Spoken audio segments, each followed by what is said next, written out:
नमस्कार मित्रांनो. आता आपल्याला हस्तबहाराचं जे पूर्वनियोजन करायचं आहे. हस्तबहाराचं पूर्वनियोजन करत असताना आपल्याला आता काय काय कामं करायचं आहे हे या व्हिडिओमधून आपण थोडक्यात समजून घेणार आहोत. आपल्या बागेची हार्वेस्टिंग झाल्यानंतर आता सर्वात पहिले आपल्याला झाडावर जे शेंडे फळं असतील किंवा नवीन फुलं आलेले असतील, कळ्या असतील, त्या पूर्ण काढून घ्यायच्या आहेत. झाड पूर्ण रिकामं करून घ्यायचं आहे, खाली करून घ्यायचं आहे. म्हणजे जेणेकरून आपल्या झाडावर कुठलाही लोड ठेवायचा नाही आहे. म्हणजे आता जे आपण स्टोरेजमध्ये काम करणार आहे, म्हणजे जे काही अन्नद्रव्य मुळांद्वारे झाडामध्ये जाणार आहे, तर हे फक्त आपल्या काडीला, फांदींना आणि खोडामध्येच गेलं पाहिजे. झाडाच्या बाहेर निघलं नाही पाहिजे. अन्नद्रव्य वाया गेलं नाही पाहिजे. म्हणून आपल्याला कुठलाही लोड द्यायचा नाही आहे.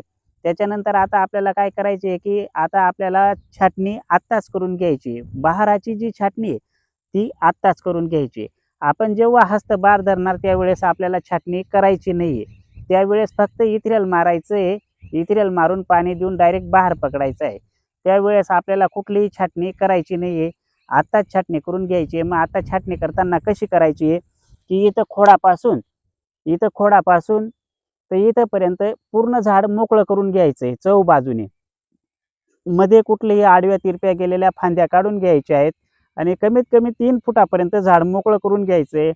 आणि आतून ही जी पोकळी आहे, आत अशी पोकळी ठेवायची आहे जेणेकरून सूर्यप्रकाश आत येईल. आता मी जी काही दिवसापूर्वी छाटणी केलेली, तर अशी आतून झाड एकदम मोकळं ठेवायचं आहे. आत कुठलीही गर्दी ठेवायची नाही आहे. आणि वरून जो सूर्यप्रकाश पडणार आहे, तो वरून येणारा सूर्यप्रकाश डायरेक्ट खोडापर्यंत जाईल. अशा पद्धतीने मोकळं झाड ठेवायचं आहे आपल्याला. अशी पद्धतीने छाटणी करायची आहे जेणेकरून सूर्यप्रकाश हा फांदीला, खोडाला आणि पानांना चारी बाजूने मिळेल. आणि सूर्यप्रकाश चांगला मिळाला तर हस्तबहारात आपल्या सेटिंगला त्याचा खूप फायदा होतो.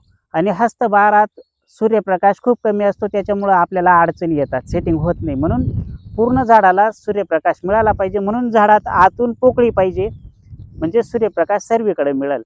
हे सर्वात महत्त्वाचं आपलं हस्तबहारातलं पहिलं नियोजन आहे, की अशा पद्धतीने छाटणी करणे.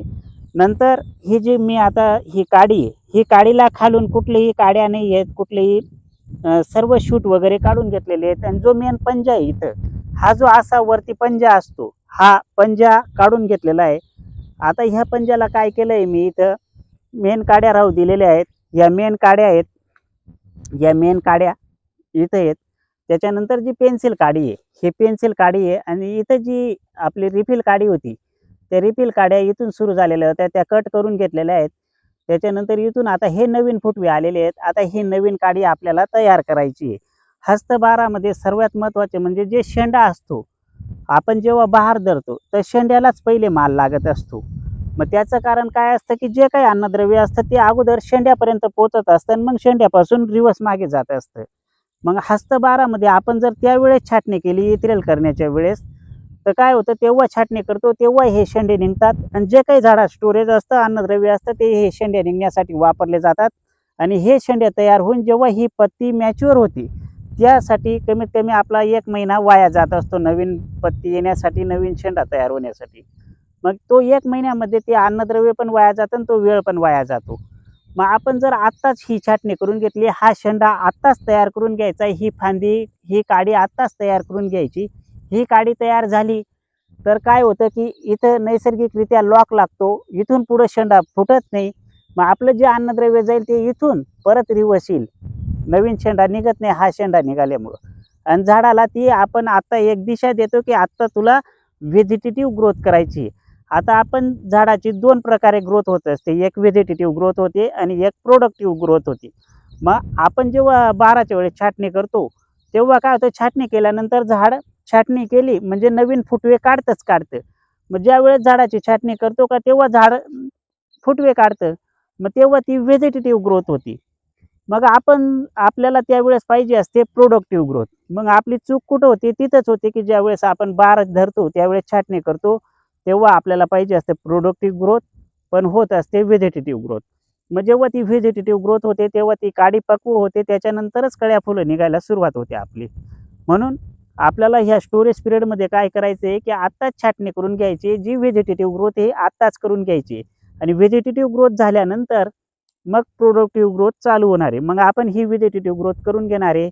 मग या काड्या पक्व होणार आहे आणि त्याच्यानंतर आपण जेव्हा बहार पकडणार त्यावेळेस जेव्हा इथरेल करणार त्यावेळेस आपल्याला कुठलीही छाटणी करायची नाही. मग हा जो नैसर्गिक लॉक असतो त्याच्यामुळं काय होतं की जे अन्नद्रव्य खालीच येतं.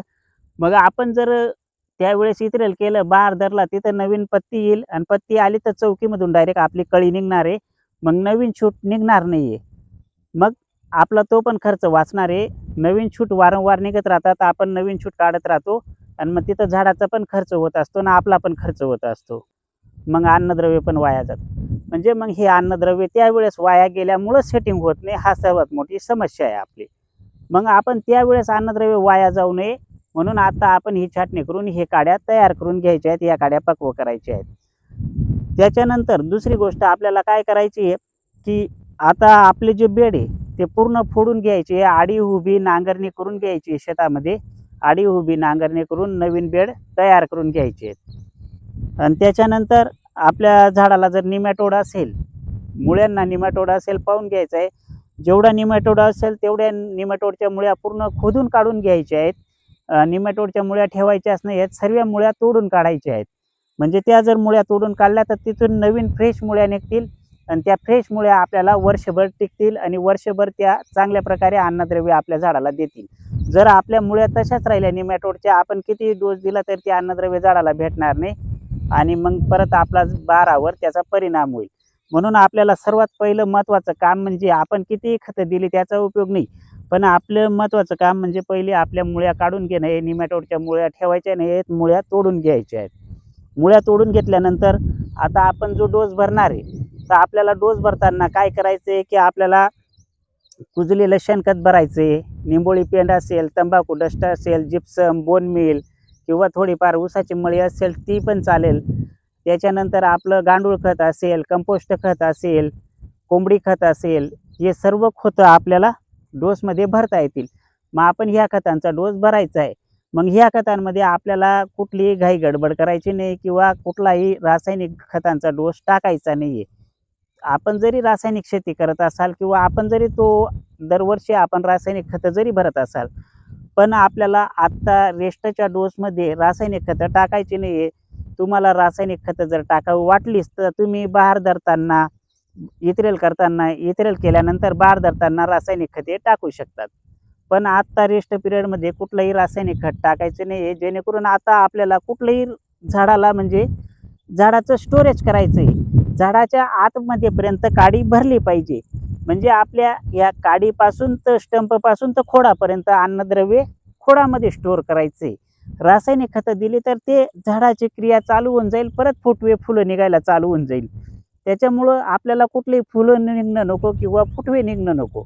जे काही फुटवे निघतील ते नैसर्गिक निघतील आणि जे काही सेंद्रिय खतं बनणारे ते झाडाला पूर्ण पक्व बनवणारे, झाडाची काडी भरणारे आणि झाडामध्ये स्टोरेज होणारे. म्हणून आपल्याला अशा प्रकारे खतं भरायची आहेत.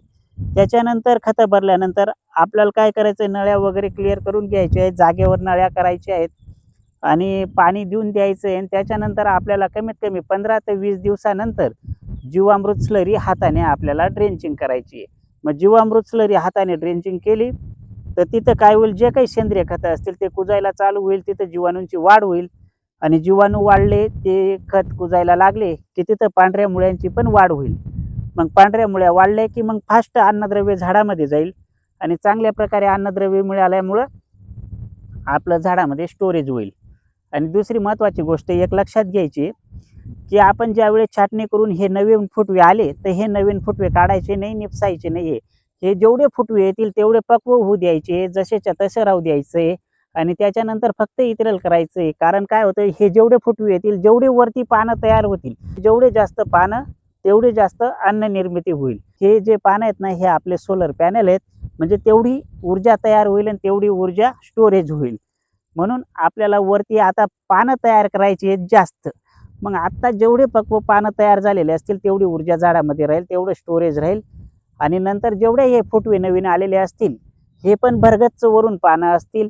मग त्याच्यामुळं आपलं जास्त अन्नद्रव्य तयार होईल. अशा पद्धतीने आपण नियोजन केलं तर आपली सेटिंग चांगली होणार आहे. झाडामध्ये स्टोरेज चांगलं असल्यामुळं पूर्ण स्टोरेज हे सेटिंग होण्यासाठी वापरलं जाईल. नवीन फुटवे निघणार नाहीत, आपल्याला फुटवे काढायची गरज सुद्धा राहणार नाही. मग त्यावेळेस मग जे काही झाडातलं अन्नद्रव्य आहे ते कळी निघण्यासाठी वापरलं जाईल आणि कळ्या स्ट्रॉंग निघतील आणि पानपत्ती जास्त वर जर आपण ठेवली तर त्याच्यामुळे अन्नद्रव्य जास्त बनेल आणि त्या स्ट्रॉंग निघालेल्या कळांची साईज पण आपोआप होणार आहे.